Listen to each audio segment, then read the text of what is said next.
we're getting like 50 or so views of people watching it afterwards. So there's quite a few people that can't make it during the time. So, all right, that's working. Let me do this. Okay, welcome everyone to another exciting episode of Airheads, episode 8. We just bear in mind the guidelines again. If you need to remind yourself of those about what we, how we conduct ourselves. So we have a few questions that we still had left over from Catherine, who is in the UK and can't make this time slot. I don't know why. It's 3:30 a.m. If you're committed or not, you just set the clock. A true event manager would be up right now. That's exactly. You're probably working in EventsAir right now, as it is. So why not? But I have thought about doing Airheads up late. We could do like an 8 o'clock at night or something like that, and then that would be good timing for. Lara's like, what after bedtime? Can we wear our pajamas? Oh, I have so many committee meetings in the evening that I want no more. Yeah, but I can watch later. Fair enough. It's fine. You mean? Yeah, exactly. Exactly. I'm just going to put my video on because I've got to set up an abstract while we're talking. So I'm going to turn it on and keep working. Okay. You'll have some questions. Yeah. Along the way. Very good. All right. So yes, we do have some questions there, but as always, is anyone kind of thinking about something at the moment that want to discuss? Floor is yours. Yeah, it's EJ. Oh, you go. Oh, no, EJ, yes. You go. You go, EJ. No, I just wondered if anyone was using EventsAir Pay. Well, I was going to say that. That's exactly what I'm about to bring up. Funny. We are, and at the risk of stealing your spot for a question, I wanted to know, we've got a client that wants to do an event in New Zealand and have money banked straight into their New Zealand account, but of course we're all set up for Australia, and so how do you go about changing that? So I don't think you can, right? We've just started to set it up ourselves, but only for domestic events.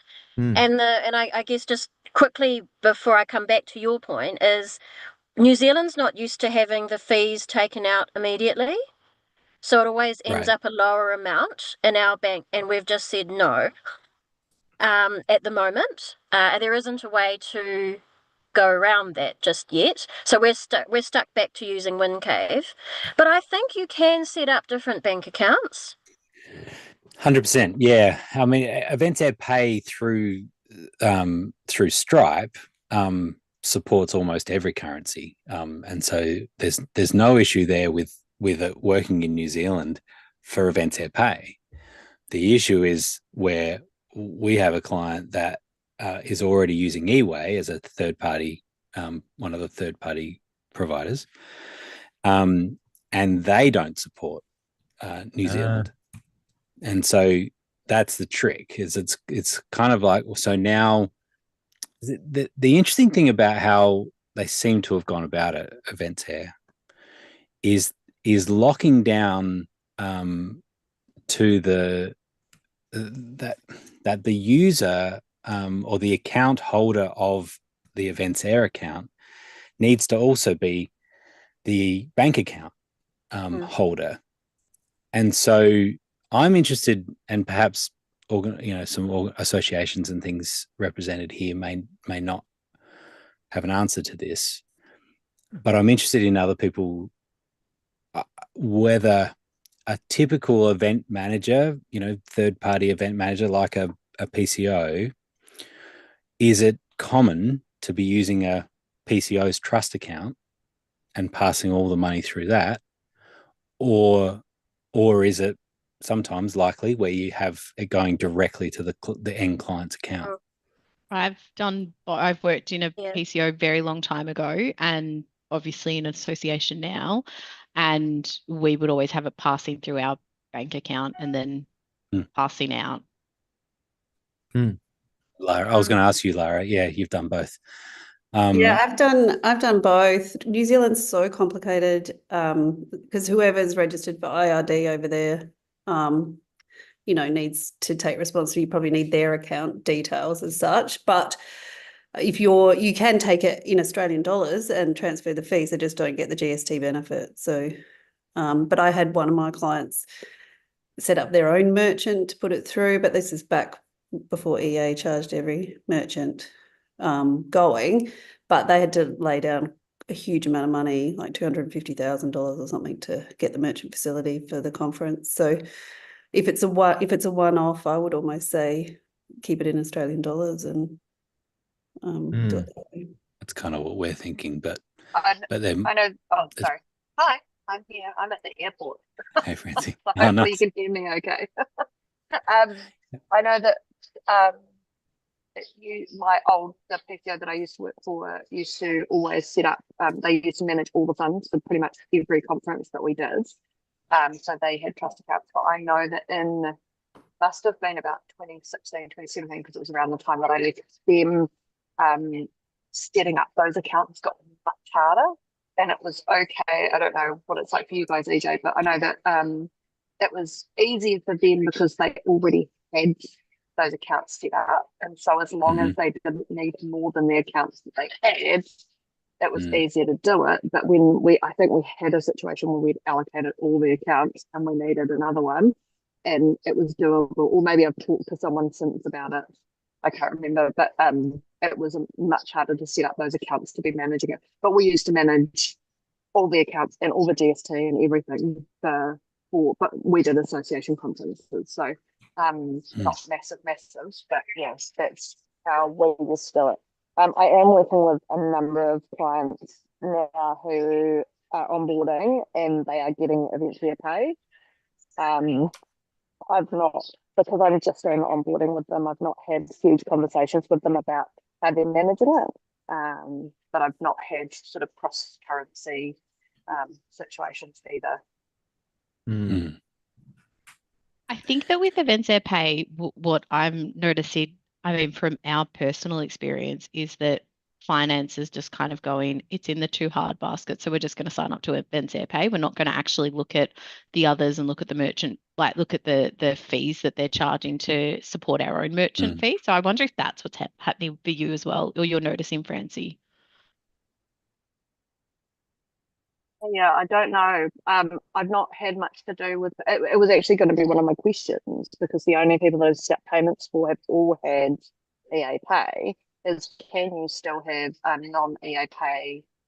So I've got a client who's through Mint, and can they set up Mint and EventsAir still? Yeah. So you can do external connections still. But... Yes. Okay. Yeah. I don't know about Mint. I have heard of it, but only once from somebody else. But we still use person, so yeah. We still use Wind Cave. Yeah, and right. if you split out the fee over the X amount of events that we've got, it actually works out quite reasonable. It's not. It's educating our clients for, say, next year. That this is how the funds are going to look. So you're going to have, say, your registration fee is $684.25. Well, it's going to be $670, whatever, coming in. Yeah. And then the fee is taken off first, so we don't have to do the credit card at the end. But I think getting your head around not receiving the full amount first off here is still pretty hard. I mean, we're only getting used to having PayWave and stuff like that, like those fees added on at the dairies and stuff like that. We haven't had that for very long. So getting their head around this is like, what? Why don't I get the full amount now? Why can't I be billed later as part of the conference account? But we've put it in the suggestion box. Yeah, I think that's a Stripe. It's a Stripe thing. I think it's a limitation as well. Yeah. It's just about educating, next year, this is how your reporting will look, and we can put the fees on, however which way you want it, to adjust the registration price to be what you need it to be, so that your financial reports look all right. But yeah, it's just about educating, I think. I like that. It's an easy tool to set up, very easy to do. Yeah, so we've run a couple of small events with EventsAir Pay, and I think the process has been pretty good. I think that the argument from EventsAir was that it's better integrated into the payment process, and so that is it's not passing it off to another site to then enter payment details. 100%. Yeah, We have to go it is to a better WinCave. experience. Like it goes off to WinCave's gateway, and then people don't come back sometimes. So we have like, up to a dozen or so transactions per event where the money's been received, but the actual form hasn't been submitted because the person hasn't done next. We've even put custom wording in the WinCave page to say, push next. Right. And I don't know they do get lost. If there's 300, say 600 registrations and 10 of them are, lost, for want of a better word, that's okay. You get there in the end because someone said, I haven't got my confirmation or my whatevers. But yeah. I don't know if it's the same now, but because we used to use DPS, which is now WinCave, and I don't know what it's like with other systems, but we used to have a PX Pay and a PX Post. A PX Post would send them off for somewhere else, but the PX Pay actually stayed a little bit like EventsAir Pay in that same window. So I don't know if it's still. I think we had to change it because of the privacy and collecting the data. There was something around that, and we had to move it to the next whatever level upwards. Right. More secure, sorry. Upwards. Upwards, Yeah. So I think that for the attendee, it's a more streamlined experience. But having to go on some of those where the client may have been used to having their money come direct, bouncing through another account, then is often a manual on whatever frequency we set up, a manual process of transferring the funds out and providing the reporting. The one thing that I wasn't certain of, and Tracy was able to confirm with me that you can change what is on the credit card statement, so the exact name that's going on the credit card statement is nice. So we have. Please share. This is interesting. So yeah, we've got two events. So Tracy, you can say. Yeah, sorry, it's more the not on their credit card statement. It's the name that appears on the transaction record when we're doing the reconciliation. Sorry, I'm not sure what appears on the client's credit card statement, but when we receive the list of transactions, you can decipher one event from another event by the code. Yeah, and that code you can put in the setup, right? And the Yeah, that's what we do. Yeah, that's because we only use one bank account for all of our events, and that's how we ascertain who's who. Yeah. Our only feedback that we've got from our finance department at the moment with EventsAir Pay is that so I go in and I set up all of the accounts back end so that it knows where everything needs to be coded to, and that doesn't pull through to Stripe. That they need to pull a Stripe report and a EventsAir report and then match it together. Yeah, which is annoying. That's what I have to do. Yeah, I pull the Stripe report, pull the EventsAir report, and then I have to send it to the client's bookkeeper. That's not. And then they love you for that, Trace. And Dior has to send the money. Yeah, so it's Yeah, that's a bit cumbersome, isn't it? That's the only thing so far that I've encountered. And has your client been happy with the process? Well, I'm the client, so I love working in associations. So much easier. Just got to keep myself happy. Yeah.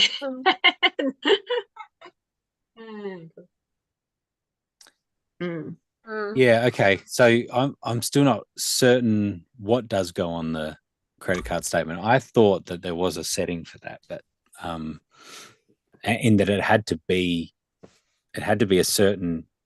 It had to have the name of the company, but could also have something else. But I could have a look. But I'm pretty sure that ours it'll be event dynamics, and then it's either the person's surname and the conference code. I'm pretty sure that comes through. It's the same on what the Wind Cave reports are. I'll have to double check. Yeah, you're right, because you don't really see that, do you? I can look it up, Grant, because I did that test one early on, remember? Yeah. That would be good to know, because that's a little bit of the challenge. Ideally, you want the event name on there, right? And sometimes it doesn't matter else what other name might be there, but you would prefer to have the event name. I wonder if it pulls through, because you used to in the, is it the event setup or the financial setup, and you'd tell it what the, can't remember where it was. That's what I'm looking at now. Can't see it in event setup. So why? Financial. I was just going to say, what's the impact on us in regard to what it says on the payees? Well, particularly when an event company's name is not known to the attendees, then it's just this random word that's on their credit card statement, and hopefully they know what that means because of the amount. But it's not as straightforward as just having an event name, or even the association name, or the whoever it is. Because the challenge even with association name is that this is not the only money that we take in. So then you've got finance going, whose money is it? Yeah, I'm with Lara. The minute you see that on your statement, it's like, is this dodge or what? What the heck's this fee? Yeah, I think it's fraud. Yeah. And so that's a little bit of the challenge. So it says on mine, Wallfly events. Right. Wallfly events. $1.01. I'm sure that I've had I don't know where it is, but I've had like an email, maybe you could put it on the confirmation email, that says, if you've made a payment through credit card, this is what it will show up from. I'm sure I've had that and stuff before. It's not great, but the e-commerce reference, is that's where I think you used to put it. Yes. Under external connections. That's what goes on when you're collecting the money, but I don't know if it goes on what the 10-day says. All right. I have to do one. I can't find the screen grab myself, anymore. not talking anymore. Okay. Well, I think that certainly does help, and that's what Lara's saying. She puts it in the HTML on the payment page. If it's also on the receipt, then when someone sees it on their credit card statement, they're likely to search for that in their email, right, to find a receipt that corresponds to whatever it is. But I maybe I'm overthinking it, but I think with some of the large events, they're used to having the association name or the client name, and it's very clear to them then, versus a third party. But I was told it's actually particularly relevant sort of in our case, because there's another company involved as well. Yeah. As us and the client. That's right. You know what I mean? Yeah. It gets even more complicated when there's a few more fingers in the pie, in a sense. EventsAir told me that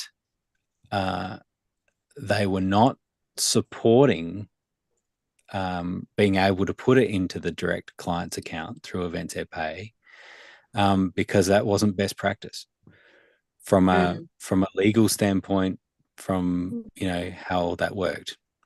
I didn't entirely understand all I that. think that might be where those restrictions have come up as well over here, anyway, in terms of getting those trust accounts, is something around the legality of basically holding someone else's money. I don't know the details, because I was a happy-go-lucky conference coordinator that didn't have to worry about that kind of stuff. That's my point. That's the way that I lean, but they're telling me the opposite. They're telling me that they're telling me that best practice is to hold the funds in your name, Oh, not in the end client. And I couldn't quite understand that. Now maybe it is where the agreement is in place. sorry, People are this is paying. Laura's comment. I didn't think I that. don't Yeah, know. it's a fair chance, Laura. I like how you just sitting in the gallery there, just making your comments, just throwing them in. I think they think they know. Yeah, that's right. Yeah, I don't know. There certainly could be the agreement is in place with the event company, and that's who you're dealing with in the process of it all. It's not through to the end client. I don't know. I think there could be something there. I also think that it would not be easy with Stripe to be able to say, I want it to go into this random other account. And when our agreement with Stripe is tied to the company that, where we represent. So anyway, fun and games. The thing that we sort of touched on a little bit there was that my understanding was that EventsAir was managing hundreds of payment gateways, and they scaled it back to 25 is what I heard, or around the 25 number. And then they said, and now there's a fee associated with how much revenue goes through that gateway or any of the gateways, and that wasn't clear. You're right. I thought it was per gateway, but it's not. It was you're paying the third-party fee for all of the gateways, and the combined total that goes through all of the gateways is how they calculate the fees. Right. Yeah. Can you explain that again? I don't think that I completely understand what you're saying. So pay a fee to get access to the 25 gateways. It's not just a flat fee. I thought that it was just a flat fee. It's based on how much goes through it. Oh. And so it depends on how much money you put through it. Yeah, across the whole thing. Who's saying flat fee? Yeah, Laura, that's what I got told as well, Lara, was that it was a flat fee, but ours wasn't supported at all. They were like, too bad, go away. Yeah, I've got a flat fee for mine, because I've got my own merchant, which has been an ongoing struggle for them to keep, which they would love me to get rid of. So I'm interested to hear the payway sort of discussion, like the events pay. But for me, I think it's like I do my back end accounting, I get all the fees in, and then I distribute the merchant fee. Whereas with Stripe and Events Pay, the fee comes out. It's just how you account for it. It's just that for 20 years I've been accounting for it in a different way. I've just got to change my mindset if I have to change. Fair enough. Which I really don't want to. Yeah. I'm quite happy with with my own merchant. I've got more control over it. I can refund, I've got the money in my trust account, all of that sort of stuff. Just how you handle it, really. But what gateway do you use through to your merchant account? I use a payway event, Westpac payway. Okay. Mm-hmm. So I think that would be one of the supported ones in the 25. So reluctantly supported. Yeah, sure. So I'm aware that we're on the edge of talking about contracts, and only that. Yeah.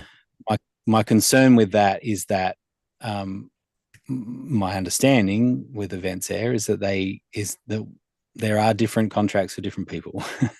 And I don't want to be in a place where we're starting to compare contracts, because that's not what we're here for. This is just a warning. No one's done anything wrong. I'm not saying that.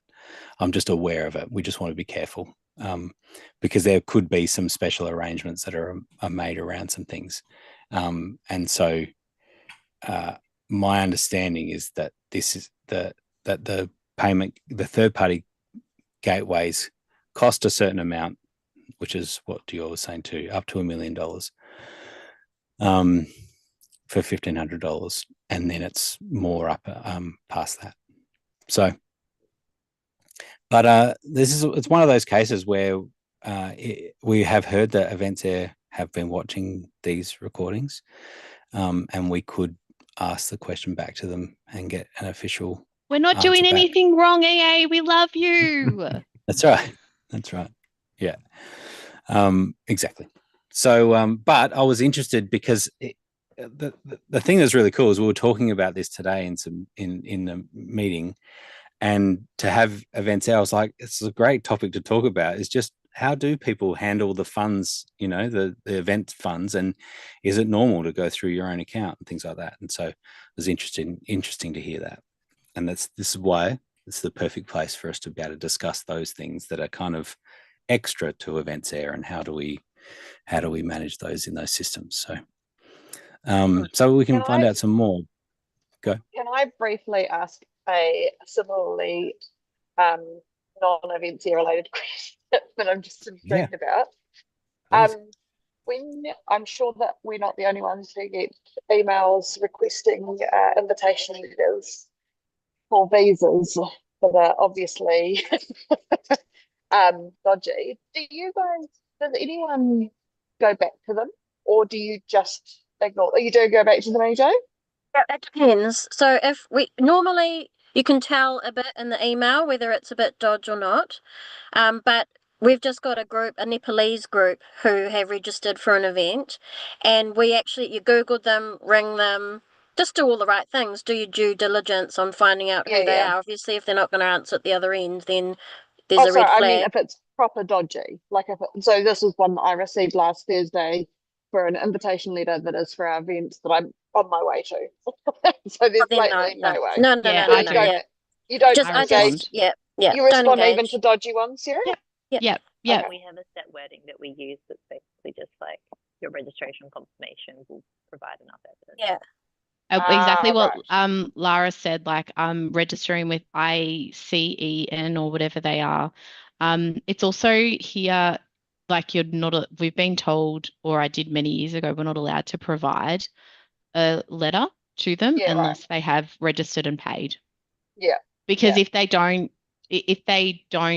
pay, then it's not, it's that's for Australia. I suppose that wouldn't be relevant for you. No.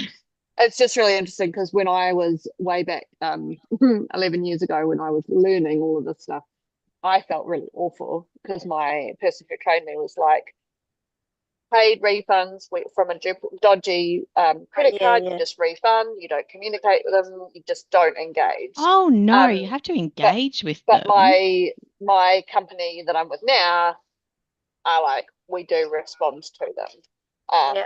Great question. Great question. Yeah, I was just intrigued because I just am like, I don't like it.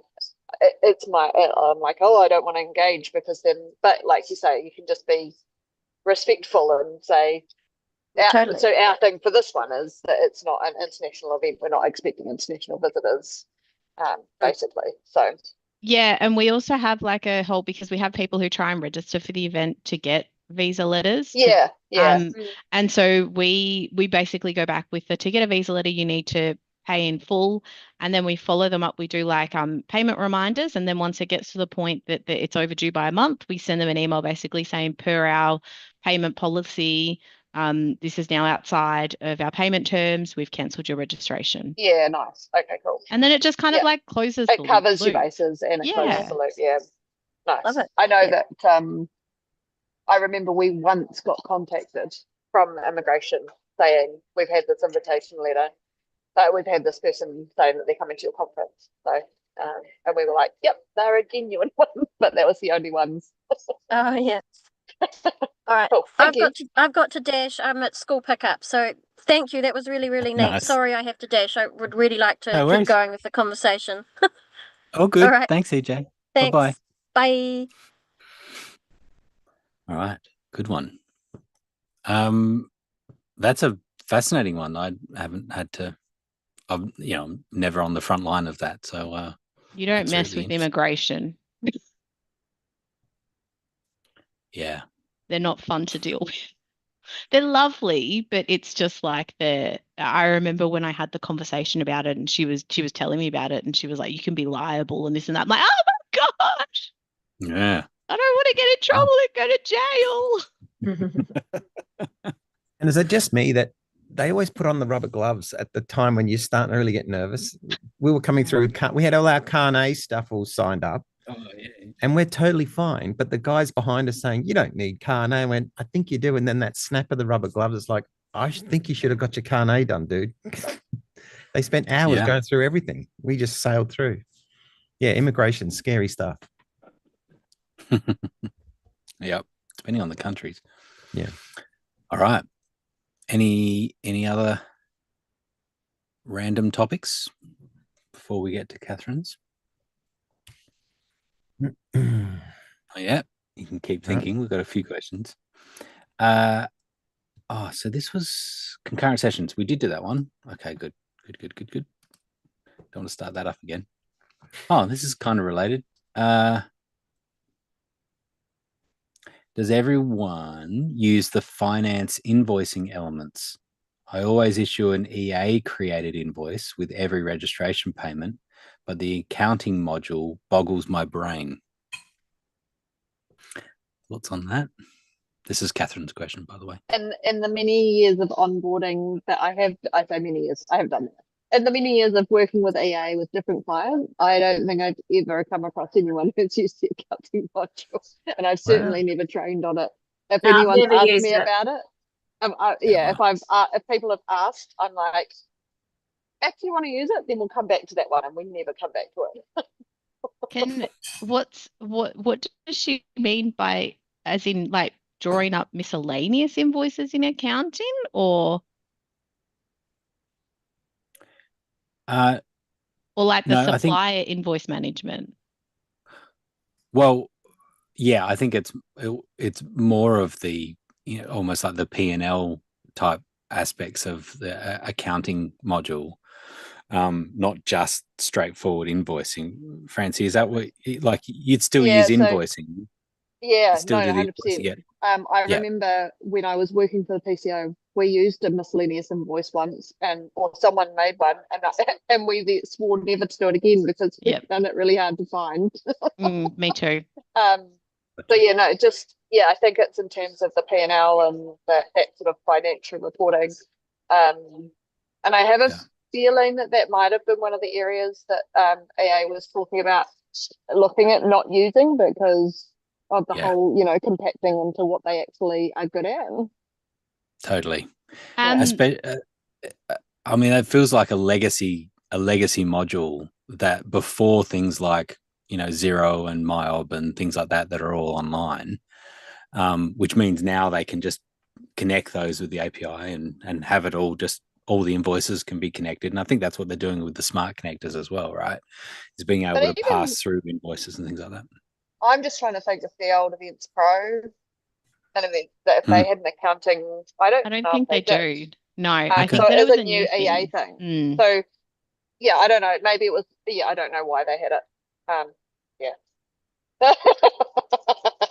The age-old question, Lara. Yeah, that has to do with. I actually know the answer to that one. It has to do with I've told you. I think it was the first session that I was in on. So it's to do apparently. No, apparently. Sorry. The reason that apparently. Allegedly. The reason is because in terms of audit processes, once an invoice has been created, you cannot change it. And every year at the EA conferences, the argument of you can do that in Xero and MyOb came up, but they were never. Yeah, I was hoping that maybe with Chris might be able to bring it up. Maybe with the new guy who's the CFO, he might be able to. Yeah, my thought was because of Chris being his background being Xero, I was like, well, surely he knows that you can. But yeah, I feel like it's definitely something that could be brought up again because I don't understand why when the big companies like Xero and stuff you can. Yeah, I Right. remember that at the last conference, that discussion sort of came to a screeching halt when they said they adopt best practice, and that was their understanding of it. I mean, that's been the answer that they've been given for probably 5, 6, 7 years, like every EA conference. Right. Yeah, I was going to say since 2016, which was the first one that I went to. It's been the same answer. It's time. It is time, Lara. Very much so.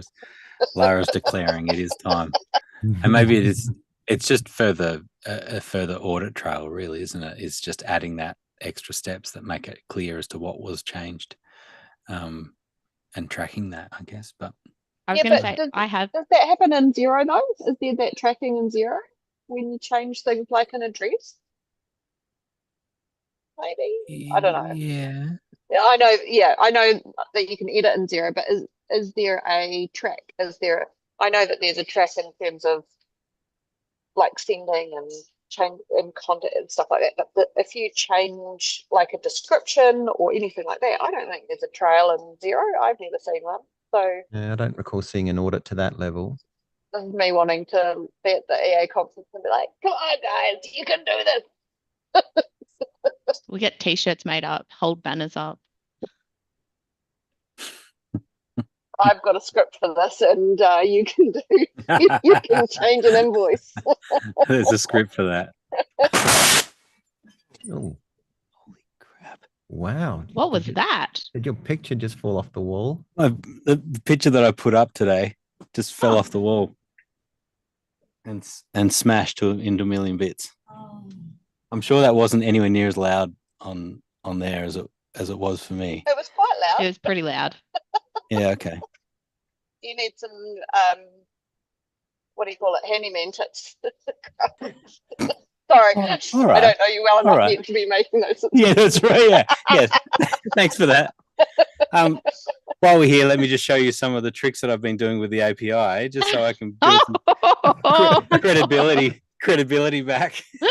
Yes, these hands are for keyboard and mouse, not for hanging pictures. Apparently, you sound like you my might rip husband. the wall off as well. No, it looks like this. It does look like that, but it wasn't. It was a little bit like that. It was the picture was partly to hide that. So, right. I have used the accounting like that many, many years ago, though, and unless accounts are in there, it's a waste of time. Full stop. That's my story. Yeah, trying to get accounts to use a second system. Yeah, that makes sense.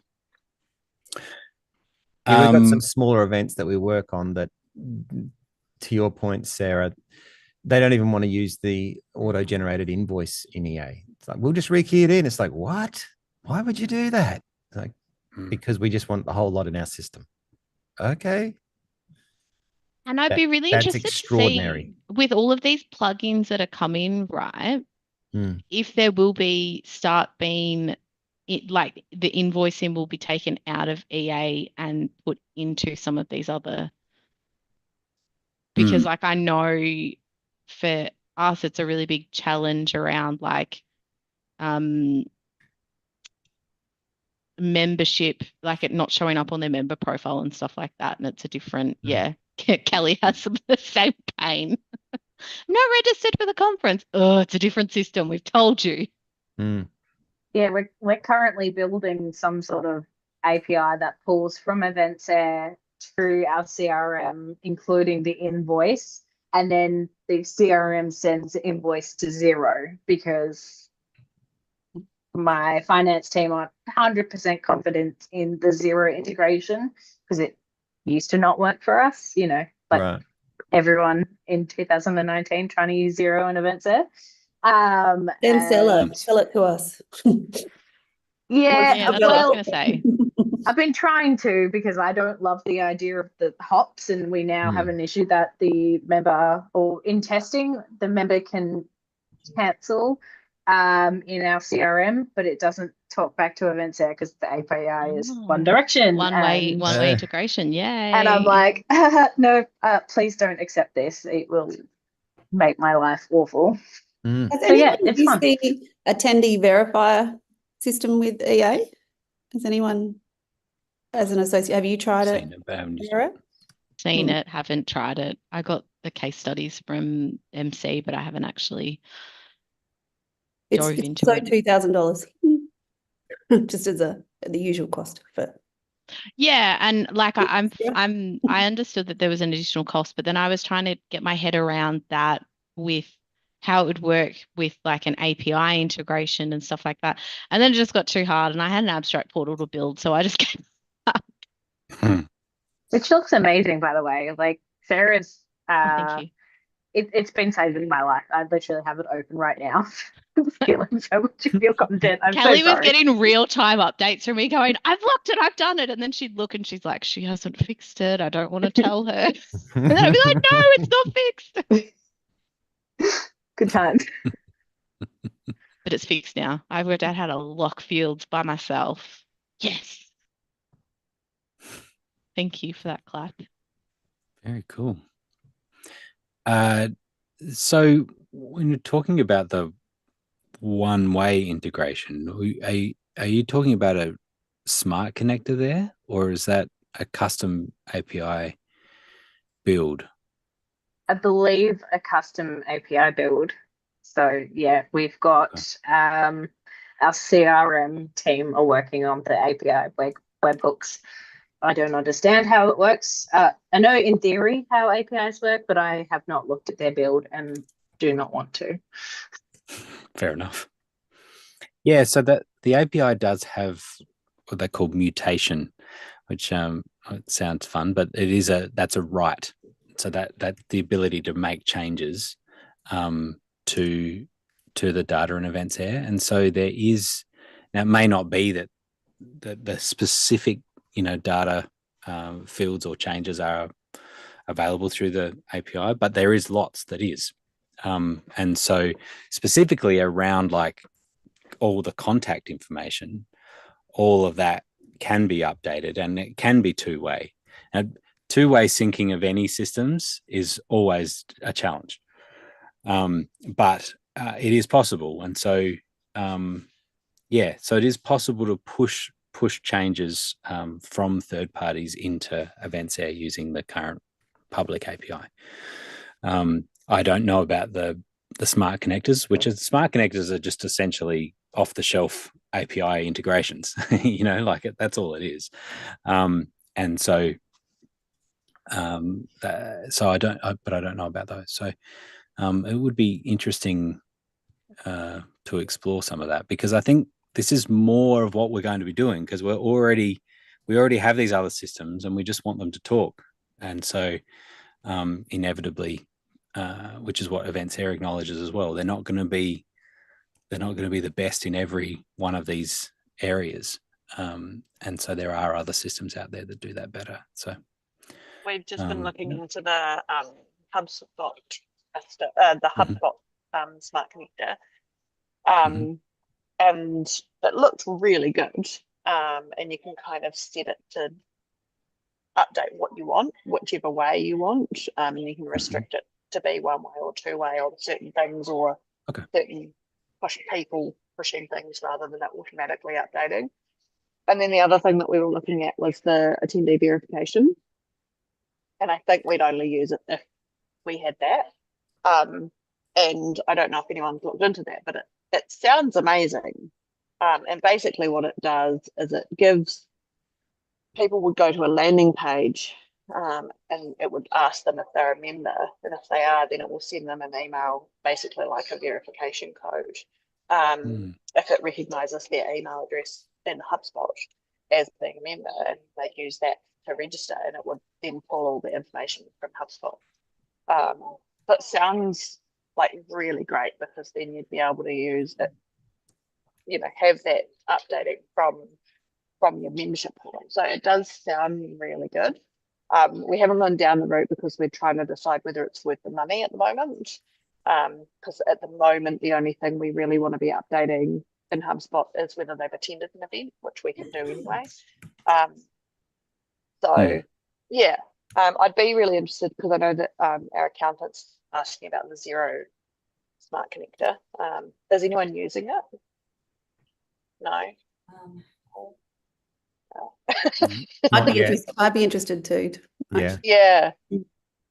I might ask the question of the team and see if they're allowed to share, maybe even someone in New Zealand that to say, can I talk to you about it? Because it'd be good to hear how it works, and again,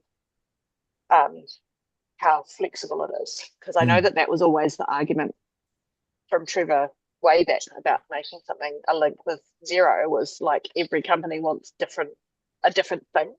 And so before they created the APIs, it was always it's too difficult to make one answer for something that everyone wants a different iteration of, sort of thing. So yeah, I will, if I remember, I will reach out to the team and see if there's someone who'd be willing to chat to me about it. I imagine in its most simplest form, our proposal system that goes out when it's confirmed, it's got a little API integration that automatically just takes the top level information and creates the invoice straight into Xero. So in its most simplest, I mean, some companies need a lot more granular control and breakdown, but at the very least, it takes the customer, the date and time, some of the top level info, and just a single line, and it'll do it in percentage of payments. So if it's over multiple payments, or 50% now and 50% later, it automatically just does that in the config setup. So in my mind, that's all it needs, right? That's just that's really the simplest way of doing it. So it does exist. So does it break it down to like registrations and functions and accommodation and like those sorts of things? Well, you can look at your general ledger accounts and set things up.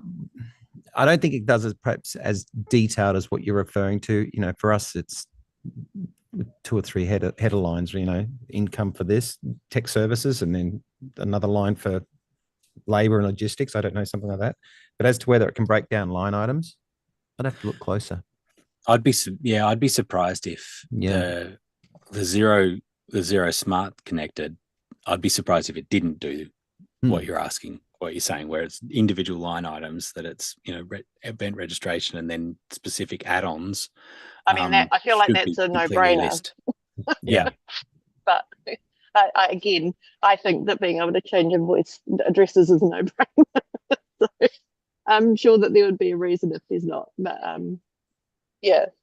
I feel like if they wanted to do it, and back before API was such a thing, they would have probably just preferred to batch it up as per the day. Like, here's X for this and X for that. But I don't know. I don't think it should be that hard either. I think what you're saying, Dior, is it goes straight in for billing, and that's fine. But I guess in terms of if you've got $40,000 in that day, all it should be is it's come from these. Even if it came from these 10 individuals, for example, or 20 individuals, and then I guess within those, it wouldn't be that hard to work out if it was accommodation, registration, function. It depends how you break it down. I just put it in as a registration. I guess accommodation's a bit different. Yeah. I was just having a look at the API documentation again, and of course, it's like I don't know how much this is just geekery for the sake of geekery, but it is interesting when you're looking at a event registrations, and then you've got contact information. You've also got, so you can see if we go as meetings, we go back into contact, we'll have function registrations. So then you get that's hotel bookings. Hotel bookings, so you get all of that as separate, or you can have it, as separate. So then you get all of that data that is available. So then it's then how is the integration built around that data that's available to be able to pull out and to segment it and itemize it. And if you're going to the effort of creating a smart connector, then you would think that it would do as much as it can, give you as much data as you can, and potentially be able to put those into accounts in Xero, for example, so that you can see that there was, of that 40 grand that came in, you can see that 10 grand was from functions, whatever that is. So, and that was your flex just then, wasn't it? Like, look what I can do. Yeah. My picture might have fallen down, but I can read the doorbells, code. Sarah. He's very Yeah. good with doorbells. Not so good with pictures. I appreciate that we're getting to the point in our relationship that people feel free to just throw a diss in there every now and again. You're welcome. Just Pile on. so thank you. It doesn't make me feel separate from you. It makes me feel closer to you. So thank you. That's nice. Didn't you have a 65-inch screen hanging there prior? Maybe this was a thankfully it wasn't that. Right? Maybe This is a good day. Yeah, that's right. Yeah. Interesting. One of the questions from Catherine was about EventsAir Pay, which I think we've well covered, but I will read it anyway. EA Pay just can't make it work for us, which is a real shame. Love to hear more about payment solutions that can manage tax elements well and integrate directly with university finance systems. We have a custom build at the moment. I think we somewhat covered that it's a challenge. And I think for those, particularly for big organizations as clients that have, a big staff of big accounting staff and stuff, they have big systems that they're working with. I think that's good though, right? Because I think they are trying to force us all into Events Pay. And, that's their long-term goal, is just to have one payment system, but they need to understand that every customer's got very different needs. And Yep. Mm-hmm. Yep, absolutely. Something that I didn't realise until I just did a refund the other day is that you don't refund the credit card fee at all. So what you set as the fee, that doesn't get refunded to someone. So like I know now that I need to make sure that that's clear in our payment terms. But yeah, and also I had someone really confused because it comes through as 2 separate invoices. And so normally with receipts or as in receipt merge docs that attach a paid invoice or just with invoices, I use most recent because of the issue with when you change invoices and change them and they get multiple credit notes and invoices, and so you don't want them all.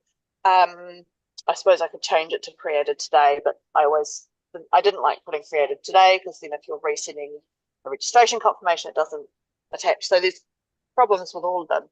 But this particular person was confused because they'd been charged. They thought that they'd been. I'm just going to turn my camera off because my battery's dying. I thought that they thought that they'd mistyped the amount and paid them at the wrong amount because they'd been put the wrong number in, but it was actually just the credit card fee. And it does show, but it's when you go through the process, but this person was just one of those special delegates anyway. But because it comes as 2 invoices, then that doesn't actually always show up as clearly. What do you mean 2 invoices? Sorry. So it comes, if you look into the financials of an attendee, it will have an invoice for the registration and then another invoice for the credit card fee. Oh, right. That's confusing. And if it's not like that from anyone else, then please let me know because obviously there's something set up either wrong or differently in our system because I didn't set it up. So, but yeah. My groups don't charge the fee to the user. Yeah. Difference maybe, but yeah. And that's the thing is that in my previous life as a conference coordinator, we never charged the fee either, so I never saw it. But yeah, it appears that it doesn't do that. And again, like I say, when you refund through EventsAir and do the EventsAir Pay refund, it doesn't refund the fee. It just refunds the registration. And this is with EventsAir Pay. That's correct. Yeah. So the delegate gets both receipts, for example. Yeah. And then in EventsAir Pay, EA keep the fee, and so there's a partial fee for EA Pay and there's a partial fee for Stripe. I don't know how, because I don't deal with the finances. I don't know how they're split. I believe EA Pay is invoiced monthly, maybe. Yeah. But Stripe obviously take theirs out, I think, straight away. And do they take it out of your fees held in trust, in the wallet or whatever? No, so before you get the money, and that's what, I don't know, that's what EJ was saying at the start, is that the money that you receive is the money minus the fees. I'm not sure about the EA fee, the EA Pay fee, but definitely the Stripe fees come out before you get the money. Is it cost effective compared to I don't know, before? because I'm not dealing with the finances. I'm going to have, because I've only just started with this company a couple of months ago. So I am going to look down the route of, now that I know that like Wind Cave and stuff is doable, we only do 3 events a year. So I feel like it might be worth looking down the option of just doing Wind Cave and dealing with the few people who don't click next. Thanks.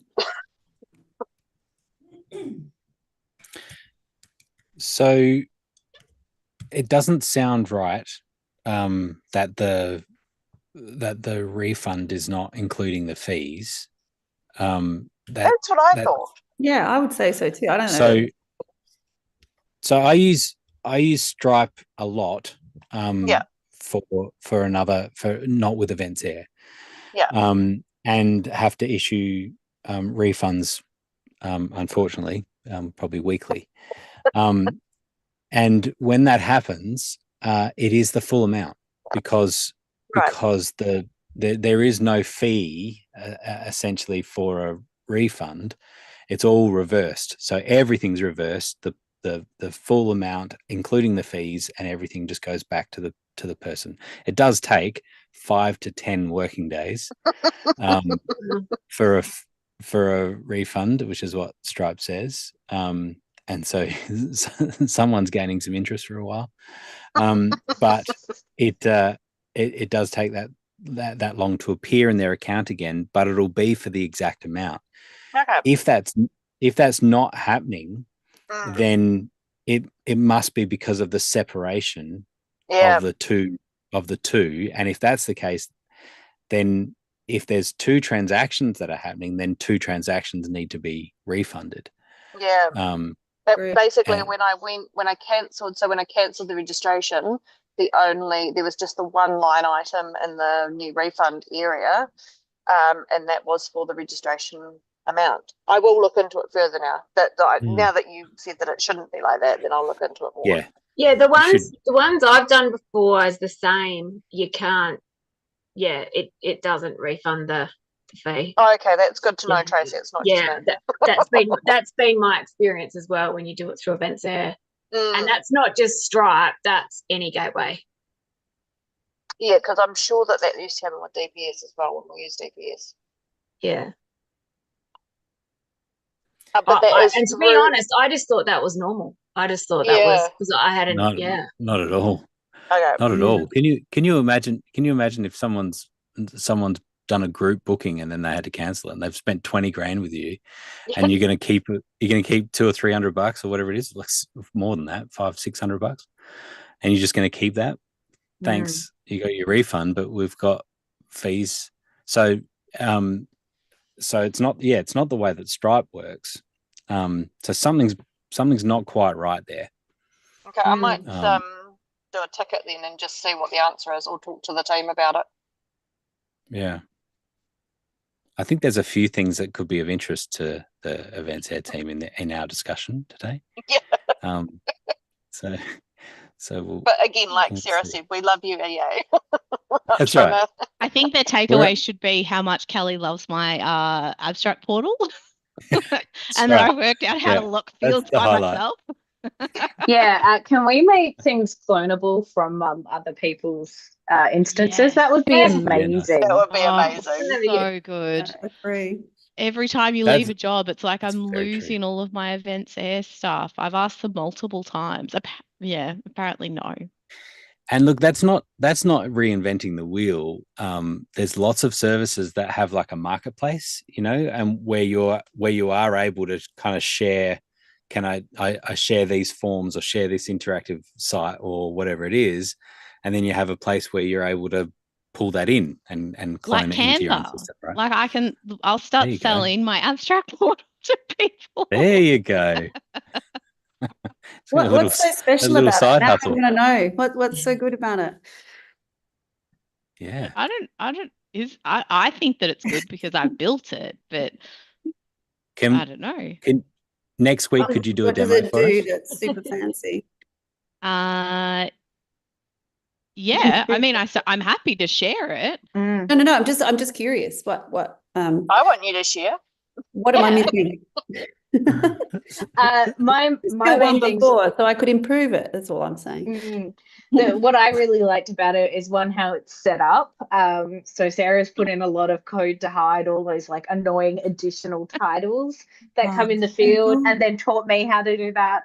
I know. I was like, Kelly, just do it just once, and then you clone. Come on, babe, you can do this. Yes, but I was just failing it where I put that HTML. So that was just rookie mistakes on my end, but it looks really nice. Sarah's also done like a secondary portal, I think from discussions at this group like early on with like the resubmit. I really want to see like how you update that, like if it's automatic in the back end when they accept, or do you have to wait until they've responded and then you change it to speaking? Yeah, so I already have a process at the moment, not like I have a process that's separate to using the portal. I was using an interactive site before.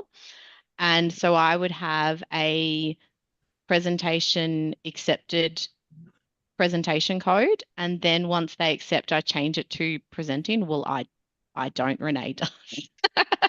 But that was because I had an issue back a few years ago where somebody was the program person and then they left. And then we got to 3 days out and found out that there was all of these people that actually hadn't accepted their presentations time slots. So that I've always just had those like multiple stepped acceptance, if that makes sense. But so I've done that because of what Fleur was telling me. And actually, I was going to ask her some questions when I do eventually see her again, because it is, if you do it through the portal, then you can change it so that it automatically changes to presenting. Yeah, because I did it with an interactive site last year, and with over 600 things, that was a pain in the ass because it was just me in the team at the time. So I was manually having to go and check what the response came in as and update it. And then we had heaps of people who just submitted an abstract and then went on 6 months of long service leave, and then were really shocked when I said, yeah, you missed the boat by way too much. Yeah. Sorry, I'm not accepting it now. Oh yeah, I'd like a masterclass actually. Could we put that on the agenda? Like just for some of that, because that's the most complicated bit sometimes, isn't it? There's a lot of manual if there's not an easy workaround. Because the way the portals are built, I think, is in the assumption that just because you've like submitted, you'll get accepted or not accepted, and that's kind of it. And there's no like ability to like, well, you can change the like accepted type, so the like presentation type, but you can't go back and like get them to kind of accept it based on it's a one-off. Because they've submitted, they're definitely going to accept at the end of the day. It leaves no room for change of mind or change of circumstances, really, which is. And that's the thing that I'm kind of struggling with at the moment, is because I know that when I do this going through the portal twice, it's no longer that I can have an alert set up to say that, because what I was doing was having like a 3, like, yes, I accept, or no, I wish to withdraw. And so then we could go in and change the presentation status from that. But just going through the portal, you only have once they resubmit it, it will only change it to one paper type, so you can't have those. So I don't know, we're testing it for next year. I'm not saying that it's the gold star standard. We'll let you all know in February, which is when you need to know, Kelly, which is a problem. We need to stop running the conference at the same time. All right, I'll let you move yours first. So good. Well, yeah, it helps working in associations, because like Kelly and I are like it doesn't matter what we share. We're No, both that's trying to achieve the exactly same right. thing. Yeah. And this is our bread and butter. Yeah. Yeah.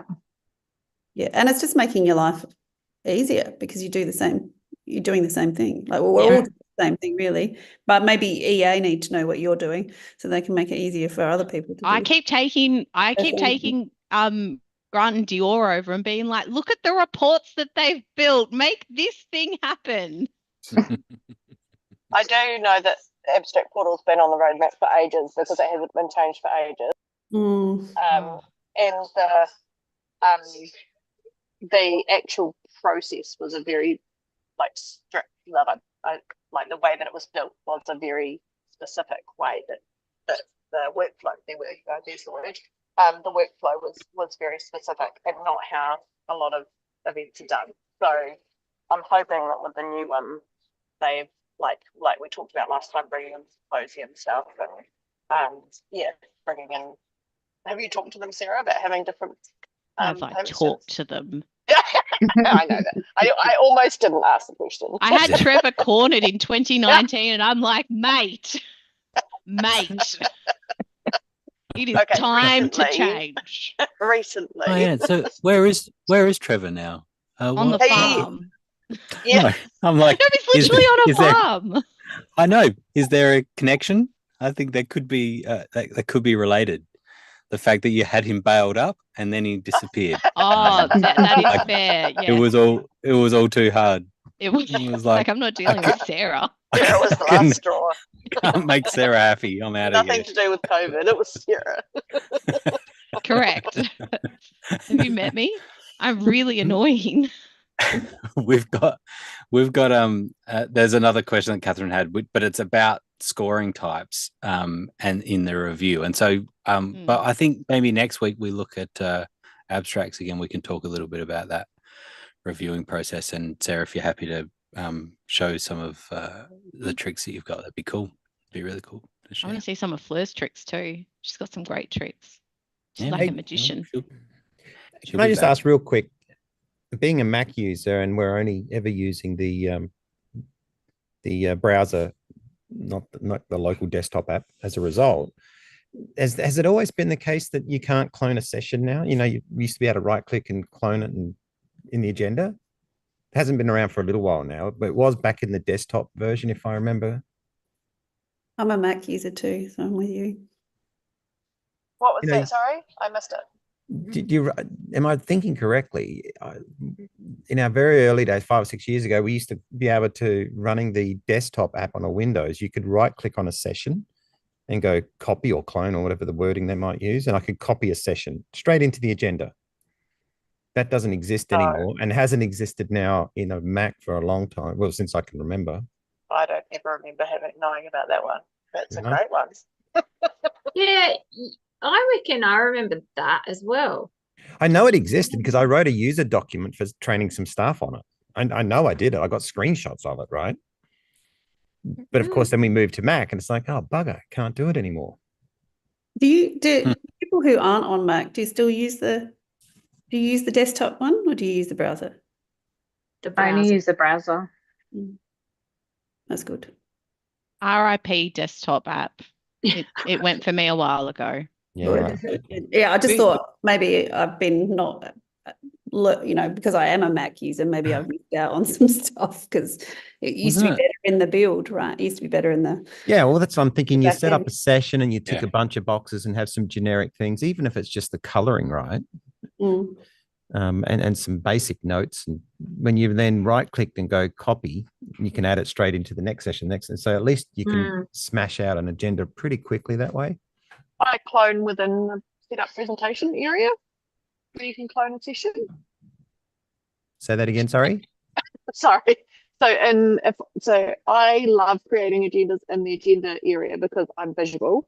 But if I'm creating a session that's got lots of similar things or I'm using colors, I create the first one and then in setup and presentations, you can clone. And so I clone within that area.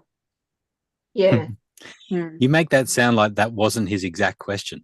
Oh, was it? Sorry. So Sorry, I'm kind of listening out for my flight, my boarding call, and so I'm missing bits of the Fair enough. conversation. sing it I'm down so there sorry, now. Dio. It's always been there. I bet you're going to say that. That's always, yeah, that's always That been has- there. So that's always been there, but you But can't not in the do agenda. it in the agenda. not an builder. agenda, no. Yeah. No, that's a halfway Oh, yeah. fix, right? So, I'll, yeah, I I'll think take that over nothing. because Oh, yeah, you the can definitely do that. presentation, exhibition, and sponsorship used to be additional modules. Yeah. They didn't used to exist in some people's builds. But now that as soon as they brought on air in and that they had to put the presentation module as part of the build because people building agendas needed it for on air, then the presentation module has just been added in for everyone. And so so I clone everything in there and then I go into the agenda and change everything. Finesse it a bit. Visual. Yeah. There you go. I'm going to use that. Thanks. Sorry, Dior, I missed the actual question, obviously. No problem. That's good. That's good. There was the no thing I right love- clicking. That's where the disconnect Yeah, there was no right clicking. No right That's where I came back in was the right clicking and to copy things, and that sounded pretty awesome. Yeah, you definitely can't. Yeah, there's okay. Good-o. The thing that I like about the setup and presentations is that that's where you can find sessions, but you can't find presentations. So go to the presentations. Yeah, 100%. To not find The presentations. presentations are in the agenda. Yeah. Yeah. Not in the presentation section. No, they're in the agenda. That's where you builder. find sessions. You don't build the agenda in the agenda builder, you build the session, the presentation. I do like the look of the new agenda builder though. I've only just been in there fairly recently and it looks a lot nicer and easier to look at than the one that used to be in the online version. Yeah, until you have 12 tracks and 20 concurrent sessions. Then it's a mess. Yeah, right. Yeah. Yeah, Sorry, it's useless. I should preface everything with I don't do anything major, so I don't have a lot of issues that a lot of other people have to deal with.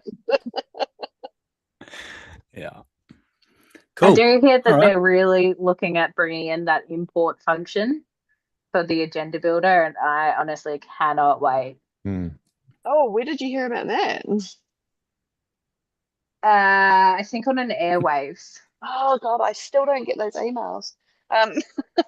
You're probably blocked by SendGrid because I somehow managed to be blocked by SendGrid, but across email addresses, like my name must have been flagged because 3 different companies it happened to me, and I was just like, wow, great.